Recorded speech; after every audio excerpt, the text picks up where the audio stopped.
ظلم رسیدہ، جبر زدہ، زیر تشدد۔ قوم، ملک، نسل، خاندان، خاص پیشہ سے وابستہ گروہ۔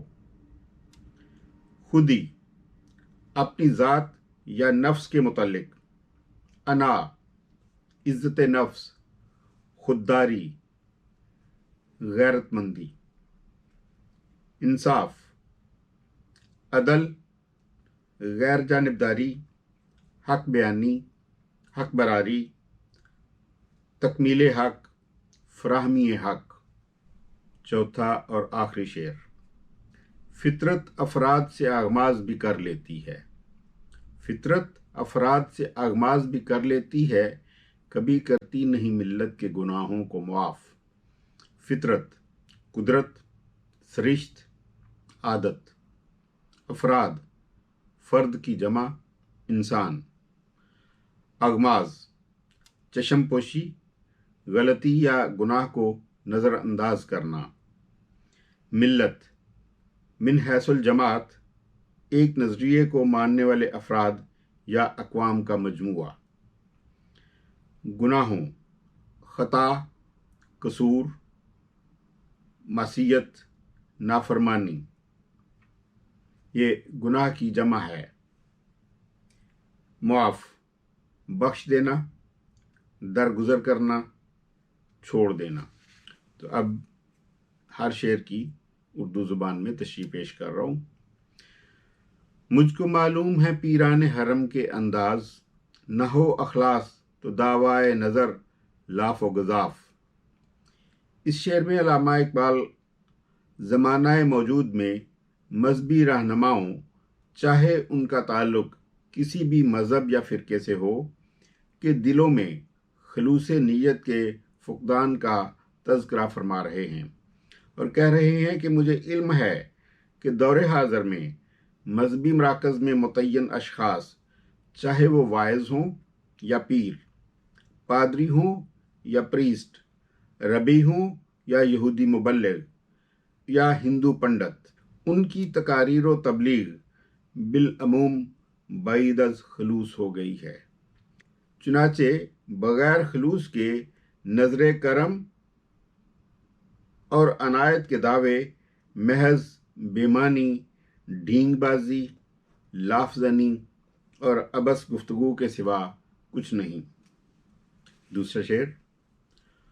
اور یہ اہل کلیسا کا نظام تعلیم ایک سازش ہے فقط دین و مروت کے خلاف۔ اس شعر میں اقبال عالم مغرب کے سرمایہ داروں اور گرجے کے پرختوں کے اشتراک سوچ و عمل سے نظام معیشت میں سود اور طلب و رسد کے تصور کے تعلیمی پرچار پر تنقید کناں ہے۔ یہی تنقیدی صدائے احتجاج اقبال ہی کی نظم لینن خدا کے حضور میں تفصیل کے ساتھ بلند کی گئی ہے۔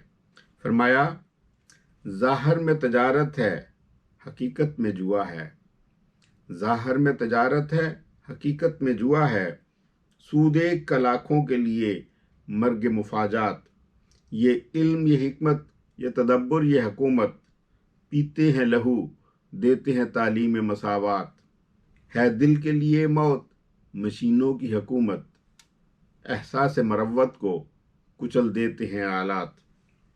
علامہ اقبال اس مقام پر ملوکیت اور پاپائیت کے یکجا ہو کر نو آبادیاتی نظام کو رائج کرنے پر محکوم قوموں کی چشم کشائی فرما رہے ہیں۔ اس کی تقدیر میں محکومی و مظلومی ہے، اس کی تقدیر میں محکومی و مظلومی ہے، قوم جو کر نہ سکی اپنی خودی سے انصاف۔ اس شعر میں علامہ اقبال قوموں کے عروج و زوال میں کار فرما عناصر کا تذکرہ انتہائی اختصار مگر انتہائی عمیق معانی کے حامل انداز میں کر رہے ہیں۔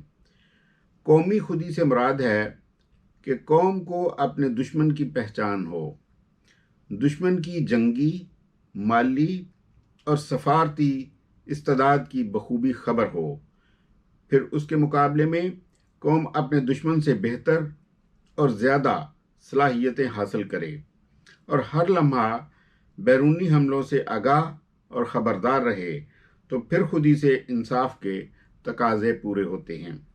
بصورت دیگر غزہ اور دوحہ کے حالات کا سامنا کرنا پڑتا ہے۔ اس بات کو علامہ اقبال نے یوں بھی بیان فرمایا: آ تجھ کو بتاتا ہوں کہ تقدیر امم کیا ہے، شمشیر و ثنا اول، طاؤس و رباب آخر۔ چوتھا اور آخری شعر: فطرت افراد سے آغاز بھی کر لیتی ہے، فطرت افراد سے آغاز بھی کر لیتی ہے، کبھی کرتی نہیں ملت کے گناہوں کو معاف۔ اس شعر میں یہ بات واضح کی گئی ہے کہ قدرت کبھی کبھی شخصی حیثیت میں کسی گناہگار یا خطاکار کو مکافات عمل کے قانون سے مستثنیٰ بھی کر دیتی ہے، مگر جب کوئی گناہ، خطا یا زیادتی کسی قوم یا ملت کا شعار بن جائے اور کوئی اس غلطی کی اصلاح نہ کر پائے یا اصلاح کرنے کی جہد ہی نہ کرے تو پھر قدرت اس ملت یا قوم کو کبھی معاف نہیں کرتی، اور وہ قوم یا ملت یقیناً زوال یافتہ ہو جاتی ہے، اور اس قوم کی تاریخ آنے والی قوموں کے لیے درس عبرت بن جاتی ہے۔ یہی پیغام اقبال کے اس شعر میں پنہاں ہے: نہ سمجھو گے تو مٹ جاؤ گے اے ہندوستاں والو، نہ سمجھو گے تو مٹ جاؤ گے اے ہندوستاں والو، تمہاری داستاں تک بھی نہ ہوگی داستانوں میں۔ وآخر دعوانا ان الحمدللہ رب العالمین۔ انشاءاللہ دوبارہ آپ سے ملاقات ہوگی اسی نظم کے انگلش ورژن کے ساتھ۔ اللہ حافظ، مع السلام۔